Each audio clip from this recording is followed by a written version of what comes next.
Hello dear students, welcome to my YouTube channel. आज हम class 10 का साइंस इलेक्ट्रिसिटी है पार्ट 2। इससे पहले मैंने पार्ट 1 में विभवांतर, विद्युत धारा और प्रतिरोधों का संयोजन पढ़ा चुके हैं। अगर आप नहीं देखते हैं आप मेरे वीडियो में जाके देख सकते हैं। आज हम आपको साइंस का सेकेंड पार्ट पढ़ाएंगे। इसमें आपको हम पढ़ाएंगे सबसे पहले ओम का नियम। ओम का नियम क्या पढ़ाएंगे हम? ओम का नियम। ओम का नियम आप देखिए बोर्ड की परीक्षा के लिए बहुत इंपॉर्टेंट है। सबसे पहले तो इसका आता है ओम का नियम किसे कहते हैं, इसका ग्राफी निरूपण कीजिए। तो ओम के नियम का स्टेटमेंट आपको याद होना चाहिए। यदि किसी चालक की भौतिक अवस्थाएं जैसे ताप, दाब, आयतन में कोई परिवर्तन ना हो तो चालक के सिरों के बीच आरोपित विभवांतर उसमें प्रवाहित धारा I के क्या होता है, अनुक्रमानुपाती होता है। अर्थात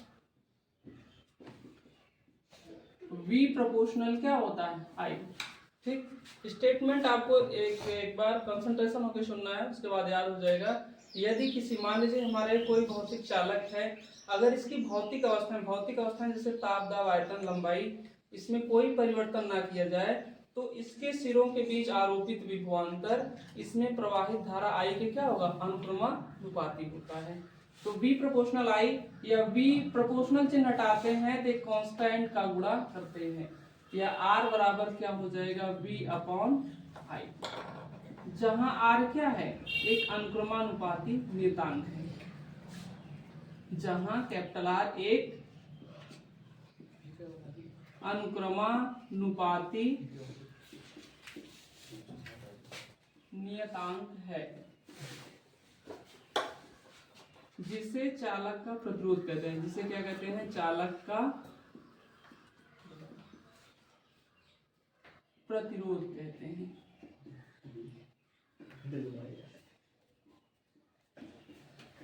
ठीक है, उसके बाद इसका जो ग्राफी निरूपण किया जाता है, ये इसका ग्राफ होता है वोल्टेज और धारा के बीच में। ये धारा I होती है और वोल्टेज V होता है। अगर इसके बीच ग्राफ खींचा जाता है, एक सरल रेखा प्राप्त होती है। कैसी रेखा प्राप्त होती है, सरल रेखा। ये R बराबर क्या होता है, V अपॉन I। तो जो ओम के नियम का ग्राफ होता है वो सरल रेखा होता है। कैसा होता है, सरल रेखा। कभी कभी बहुविकल्पी में क्वेश्चन पूछता है कि ओम के नियम का जो सत्यापन है किस ग्राफ से होता है। उसमें वक्री ग्राफ, सरल रेखा, या इनमें से कोई नहीं, या बोथ ऑफ, दोनों, मतलब दोनों मिला के कर दिया जाता है। तो आपको याद रखना ओम का नियम जो होता है वो सरल रेखा को प्रदर्शित करता है। किसको, सरल, मतलब जैसे जैसे धारा बढ़ती है वैसे वैसे वोल्टेज का मान भी क्या होता है, बढ़ता जाता है। ठीक, तो ओम्स लॉ इसको जरूर पढ़ के जाइए, बोर्ड की परीक्षा के लिए बहुत इंपॉर्टेंट है। इसके बाद आता है वैद्युत ऊर्जा। क्या आता है, वैद्युत ऊर्जा। जैसे परिपथ में जो आवेश प्रवाहित करने के लिए ऊर्जा सेल द्वारा या बैटरी द्वारा ऊर्जा दी जाती है, उसको हम परिपथ की क्या कहते हैं, ऊर्जा कहते हैं। ऊर्जा W, इसका फॉर्मूला होता है वैद्युत ऊर्जा। वैद्युत ऊर्जा ये होता है W बराबर, पहला फॉर्मूला था V इंटू आई इंटू टी। V इंटू आई इंटू टी, या इसी में और फॉर्मूले बनाए जा सकते हैं। V बराबर I square into R into T, या W बराबर और भी बनाए जा सकते हैं V square upon R into T. ये तीन सूत्र होते हैं जिससे हम वैद्युत ऊर्जा ज्ञात कर सकते हैं। और इसी में होता है वैद्युत शक्ति। क्या होता है, वैद्युत शक्ति। देखिए वैद्युत शक्ति क्या है, किसी परिपथ में ऊर्जा प्रवाह की दर को हम क्या कहते हैं, वैद्युत शक्ति कहते हैं। किसी परिपथ में ऊर्जा प्रवाह की दर को क्या कहते हैं, वैद्युत शक्ति कहते हैं। इसे P से प्रदर्शित करते हैं। P बराबर होता है W अपॉन T। क्या होता है, W अपॉन T। अब इसके बहुत सारे फार्मूले हम यहाँ से W के मान रख के बना सकते हैं। जैसे P बराबर, अगर हम VIT बटे T करते हैं, T से T कैंसिल आउट हो जाएगा, तो P बराबर क्या होगा, V इंटू आई। ये एक फॉर्मूला है जिससे न्यूमेरिकल लगते हैं। इसी तरह से और सारे फॉर्मूले हो सकते हैं। P बराबर एक होगा आई स्क्वायर इंटू आर। एक और फॉर्मूला होगा P बराबर V स्क्वायर बटे आर। इस तरह से तीन फार्मूले, ये भी फार्मूले आपको न्यूमेरिकल में काम करना है और इस पे भी न्यूमेरिकल में काम करना है। तो ये सभी आप फार्मूले नोट कर सकते हैं, शॉर्ट स्क्रीन ले सकते हैं आप थोड़ी देर के लिए। ठीक, hello dear students, welcome to my YouTube channel Riya classes. आज क्लास 10 के साइंस इलेक्ट्रिसिटी पार्ट 2 पढ़ा रहे हैं। इसमें आपको मैंने वैद्युत शक्ति तक बताया था। तो जैसे वैद्युत शक्ति का जो मात्रक होता है वो क्या होता है, वाट। वैद्युत शक्ति का मात्रक क्या होता है, वाट, क्योंकि P बराबर आपने फॉर्मूला पढ़ा था W/T। तो देखिए एक वैद्युत शक्ति का जो मात्रक होगा वाट, या ये वाट के अलावा क्या होगा, जूल प्रति सेकंड। ये क्या होता है, जूल प्रति सेकंड। तो वैद्युत शक्ति के दो मात्रक होंगे, एक वाट होता है और एक होता है जूल प्रति सेकंड। और ये भी जानते हैं, कभी कभी बहुविकल्पी में प्रश्न आता है, एक अश्वशक्ति में कितने वाट होते हैं। एक अश्वशक्ति में 1 HP,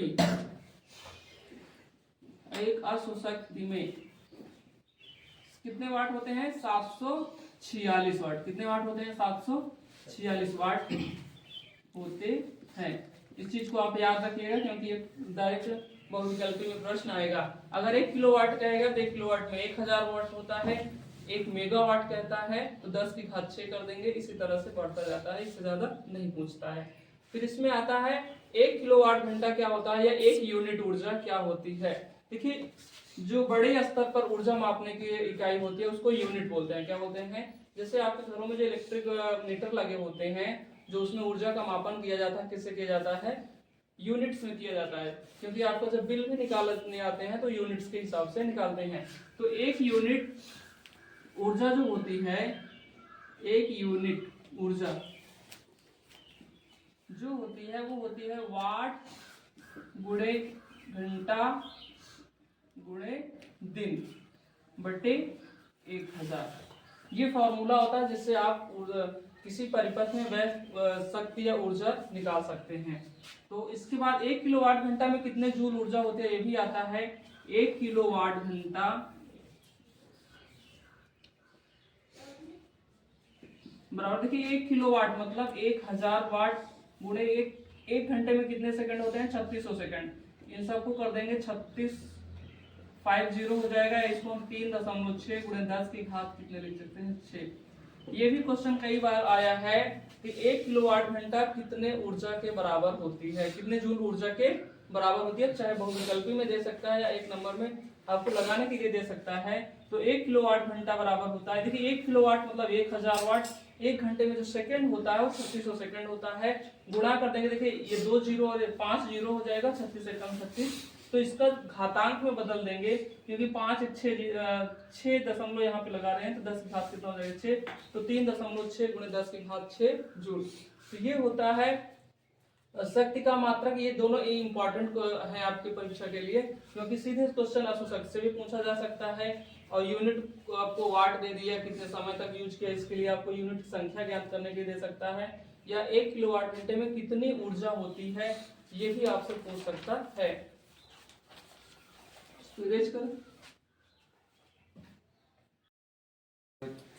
हेलो डियर फ्रेंड्स, आप सभी को आज हम क्लास 10 साइंस इलेक्ट्रिसिटी का एक न्यूमेरिकल बताते हैं। क्योंकि साइंस के पेपर में न्यूमेरिकल भी आता है। 4 नंबर का या 6 नंबर का एक न्यूमेरिकल आता है, जिसमें आपको परिपथ बना रहेगा और उसमें से जो कुछ भी कहता है ज्ञात करना होता है। देखिए हमारे पास एक परिपथ है जिसमें कह रहा है 10 ओम, 40 ओम, 30 ओम, 20, 60 के 5 प्रतिरोध हैं जो 12 वोल्ट की बैटरी के साथ जुड़े हैं। कितने वोल्ट की बैटरी के साथ जुड़े हैं, 12 वोल्ट। और इनकी हमें गणना करना है, परिपथ का कुल प्रतिरोध मतलब परिपथ का तुल्य प्रतिरोध ज्ञात करना है, और परिपथ में प्रवाहित संपूर्ण धारा ज्ञात करना है। क्या ज्ञात करना है, संपूर्ण धारा। तो चलिए हम इसको सबसे पहले ध्यान दीजिए, ये यहाँ पे 3 रेजिस्टेंस देखिए समांतर क्रम में जुड़े हैं, और ये दोनों भी क्या किस क्रम में जुड़े हुए हैं, समांतर क्रम में। तो चाहे इसको हम ऐसे नामांकन कर दें, ये मान लीजिए R1 है, और इसको क्या कर देते हैं R2, इधर ये R3, और इसको कर देते हैं R5, और ये क्या कर देते हैं R6।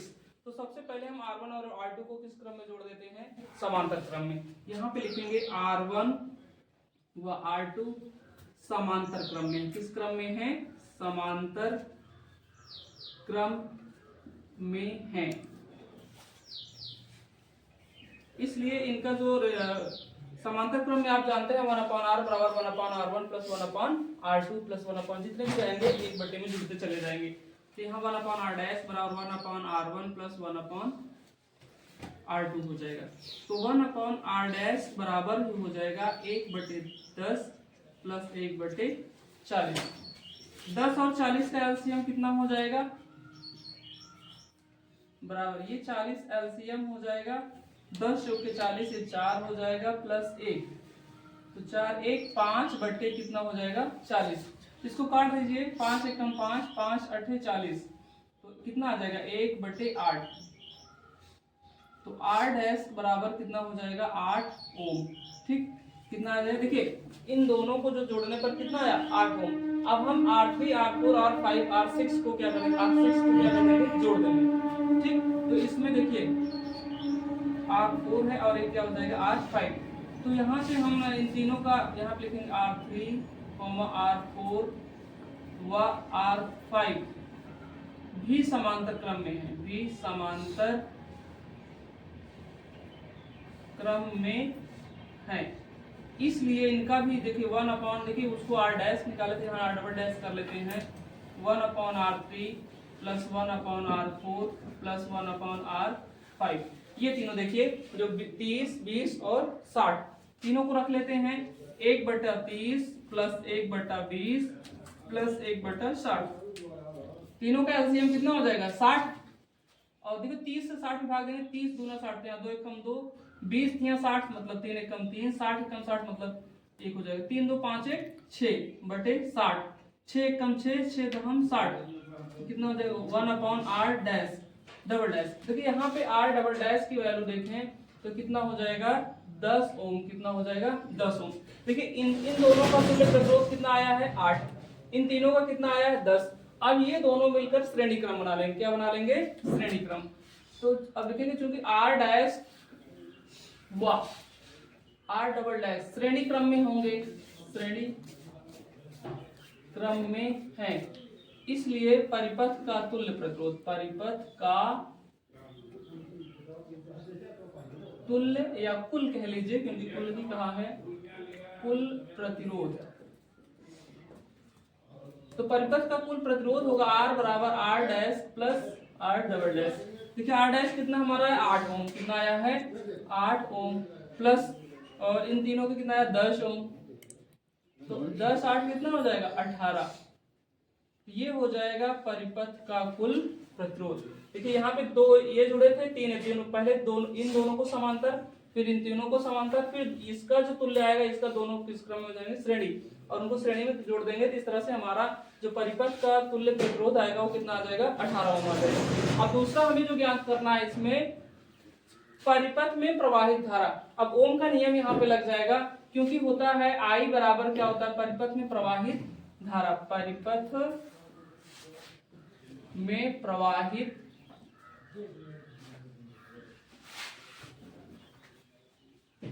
धारा। देखिए धारा का जो सूत्र होता है I बराबर होगा V/R। क्या होगा? धारा बराबर I बराबर V/R। V कितने वोल्ट की बैटरी लगी है इसमें 12 वोल्ट की बैटरी लगी है। कितने वोल्ट की लगी है 12, और हमारा तुल्य प्रतिरोध कितना है 18। तो देखिए 6 दूनी 12 6 3 18, तो 2 बटे कितना आ रहा है 3, यही आपका आंसर हो जाएगा 2/3 एम्पियर। या इसी को लिख सकते हैं 2/3 को डिवाइड करेंगे 0.67, कितना आ जाएगा 0.67 एम्पियर। इस तरह से देखिए एक बहुत अच्छी सवाल आपने सॉल्व किया। देखिए इसमें आपको चित्र ध्यान रखना है, यही ध्यान रखना है कि कौन सा किस क्रम में है। जब आपको इस जो प्रतिरोधों का संयोजन है ये समझ में आ जाएगा कि श्रेणी और समांतर है, तब इस सवाल को आसानी से कर लोगे। सवाल एकदम आसान है, बस आपको फ्रैक्शन का जोड़ घटाना आना चाहिए। तो आई होप ये न्यूमेरिकल आप सभी को समझ में आएगा। समझ में आया तो आप इसको लाइक करें, सब्सक्राइब करें और अपने दोस्तों के साथ शेयर करें।